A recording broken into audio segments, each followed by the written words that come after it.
Details చూద్దాం. Assembly committee హాల్లో Telangana cabinet సమావేశం ప్రారంభమైంది. ముఖ్యమంత్రి రేవంత్ రెడ్డి అధ్యక్షతన సమావేశం కొనసాగుతోంది. ఇవాళ అసెంబ్లీలో ప్రవేశపెట్టనున్న బడ్జెట్కు ఆమోదముద్ర వేయనుంది. ప్రస్తుత ఆర్థిక సంవత్సరానికి పూర్తి బడ్జెట్ను తెలంగాణ ప్రభుత్వం కాసేపట్లో శాసనసభతో పాటుగా మండలిలో ప్రవేశపెట్టనుంది. మధ్యాహ్నం 12 గంటలకు శాసనసభలో ఆర్థిక మంత్రి డిప్యూటీ సీఎం బట్టి విక్రమార్క, మండలిలో శాసనసభ వ్యవహారాల శాఖ మంత్రి శ్రీధర్ బాబు పద్దును ప్రవేశపెట్టనున్నారు.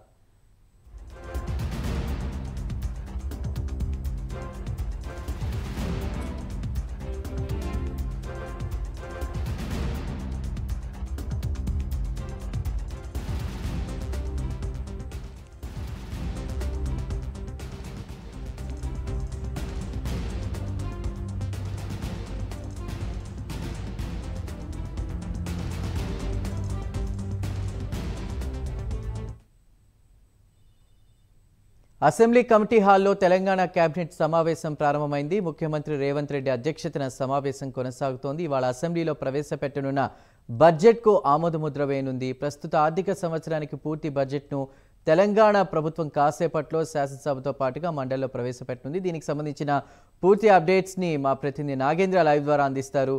నాగేంద్ర, మధ్యాహ్నం 12 గంటలకు శాసనసభలో ఆర్థిక మంత్రి డిప్యూటీ సీఎం బట్టి విక్రమార్క పద్దు ఏదైతే ఉందో అది ప్రవేశపెట్టున్నారు తెలుస్తోంది. పూర్తి వివరాలు ఏంటి?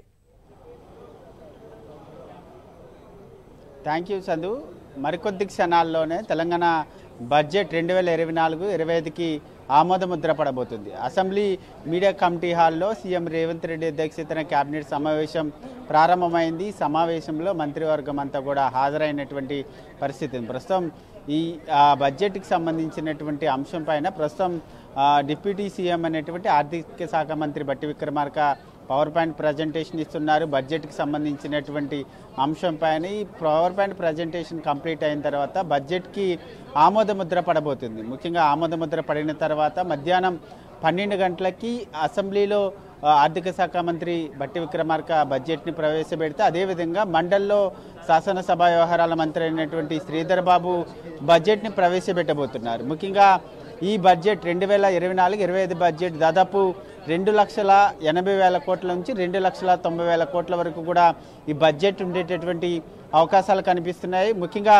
ఫిబ్రవరిలో ప్రభుత్వం ప్రవేశపెట్టినటువంటి వాటాన్ అకౌంట్ బడ్జెట్కి సంబంధించి ఆ 2,75,000 కోట్ల 891,000 కోట్లు వాటాన్ అకౌంట్ బడ్జెట్ ఉంటే దానికి అదనంగా మరొక 10 నుంచి 15,000 కోట్లు జోడించి 2,90,000 కోట్ల వరకు కూడా బడ్జెట్ ఉండేటటువంటి అవకాశం ఉంది. ఎందుకంటే తెలంగాణ రాబడులకి అనుగుణంగానే ఈ బడ్జెట్ వాస్తవిక రూపం ఉండేటటువంటి అవకాశం ఉంది. ఎందుకంటే కేంద్ర బడ్జెట్లో తెలంగాణ రాష్ట్రానికి ఎటువంటి గ్రాంట్లు కేటాయించినటువంటి నేపథ్యంలో ప్రస్తుతం తెలంగాణ రాబడుల ఆధారంగానే బడ్జెట్ను వాస్తవిక రూపం ఇచ్చేటటువంటి అవకాశాలు అయితే కనిపిస్తుంది. ముఖ్యంగా కేంద్రం నుంచి తెలంగాణ రాష్ట్రానికి వెనుకబడినటువంటి జిల్లాలకు కానీ ప్రాంతాలకు కానీ, అదేవిధంగా మరొక వైపు ఏదైతే ఇతర ప్రాజెక్టులకు సంబంధించినటువంటి అంశంలో కొన్ని గ్రాంట్లు కేంద్రం నుంచి విడుదల చేస్తారు తెలంగాణ రాష్ట్రానికి అనేటటువంటి ఆలోచనలో తెలంగాణ ప్రభుత్వం ఉంది. కానీ కేంద్ర ప్రభుత్వం తెలంగాణ రాష్ట్రానికి కేంద్ర బడ్జెట్లో మొండి చేయి చూపించడంతో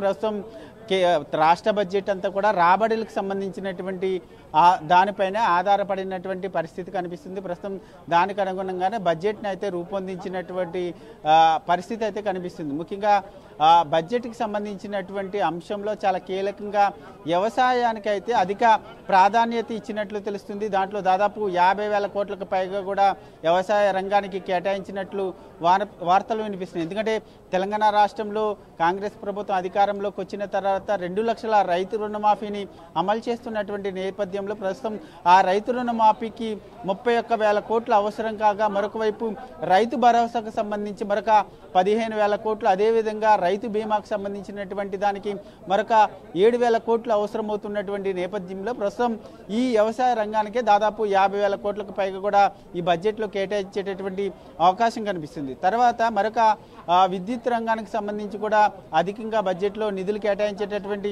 అవకాశం కనిపిస్తుంది. ఎందుకంటే ఇప్పటికే విద్యుత్ సంస్థలకు సంబంధించినటువంటి బకాయిలు కానీ, మరొకవైపు రాష్ట్ర వ్యాప్తంగా 200 లోపు యూనిట్లలోపు ఉచిత విద్యుత్కి సంబంధించినటువంటి అంశంతో పాటు మరొకవైపు ఇతర కొన్ని కీలక అంశాలకు సంబంధించి కూడా విద్యుత్ రంగంలో నిధులు కేటాయించారనేటటువంటి సమాచారం అందుతుంది. దీంతో పాటు మరొకవైపు పాలమూరి రంగారెడ్డికి సంబంధించినటువంటి ప్రాజెక్టు కానీ, అదేవిధంగా దాయాదులు సీతారామ సాగునీటి ప్రాజెక్టులకు కూడా ఈ బడ్జెట్లో అధికంగా నిధులు కేటాయించారనేటటువంటి సమాచారం అయితే అందుతున్నటువంటి పరిస్థితి కనిపిస్తుంది. దీంతో పాటు మరొకవైపు కాంగ్రెస్ ప్రభుత్వం తీసుకున్నటువంటి సంక్షేమ కార్యక్రమాలకు సంబంధించినటువంటి అంశంలో ప్రధానంగా 6 గ్యారంటీలకు సంబంధించినటువంటి దానికి కూడా అధికంగా నిధులు కేటాయించినట్లయితే వార్తలు వినిపిస్తున్నటువంటి పరిస్థితి ఉంది. మొత్తానికి ఒకవైపు ఆ ఓటాన్ అకౌంట్ బడ్జెట్కి సంబంధించినటువంటి అంశంలో 2,75,000 కోట్ల 891 కోట్లకు సంబంధించినటువంటి అంశంలో 68 FRBMకి లోబడి ముఖ్యంగా 68,000 కోట్ల వరకు కూడా అప్పులు తీసుకునేటటువంటి వెసులుబాటు ఉంది. ప్రస్తుతం వాస్తవిక పూర్తి స్థాయి బడ్జెట్ను ప్రవేశపెట్టిన తర్వాత కూడా దానికి అనుగుణంగానే దాదాపు 68,000 కోట్లకి FRBMకి లోబడి అప్పులు తీసుకునేటటువంటి వెసులుబాటు ఉంటుంది. అది అదే విధంగా కొనసాగేటటువంటి అవకాశాలు అయితే కనిపిస్తున్నాయి. ముఖ్యంగా గతంలో ఓటాన్ అకౌంట్ బడ్జెట్కి సంబంధించినటువంటి అంశంలో ఏ విధంగా అయితే నిధులు వివిధ సంక్షేమ పథకాలకు సంబంధించి కానీ వివిధ వర్గాలకు సంబంధించినటువంటి అంశంలో ఏ విధంగా అయితే నిధులు కేటాయించారో అదే స్థాయిలో ఈ పూర్తి స్థాయి బడ్జెట్లో కూడా దాదాపు కూడా అదే స్థాయిలో నిధులు కేటాయించేటటువంటి అవకాశాలు అయితే కనిపిస్తున్నాయి. మొత్తానికి అసెంబ్లీ మీడియా కమిటీ హాల్లో మంత్రివర్గ సమావేశం అయితే కొనసాగుతుంది. మరి కాసేపట్లోనే బడ్జెట్కి ఆమోద ముద్ర పడబోతుంది.